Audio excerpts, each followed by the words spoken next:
இவள் தண்ணீர் என்றொரு ஆடை கட்டிடும் தெய்வமங்கையடி.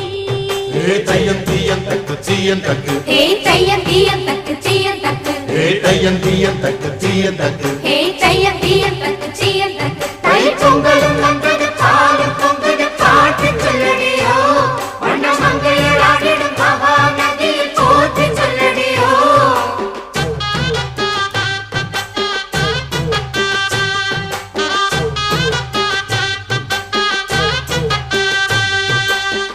முப்பாட்டின் காலம் தொட்டு முப்போகம் யாரால, கல்மேடு தாண்டி வரும் காவேரி நீரால, சேத்தோட சேர்ந்த வேத நாத்து விடாதா, நாத்தோட சேதி சொல்ல காத்து வராதா. செவ்வாழ செங்கரும்பு சாதி மல்லி தோட்டந்தான், எல்லாமே இங்கிருக்க ஏதுமில்ல வாட்டந்தான். நம்ம சொர்க்கம் என்பது மண்ணில் உள்ளது, வானில் இல்லையடி. நம்ம இன்பம் என்பது கண்ணில் உள்ளது.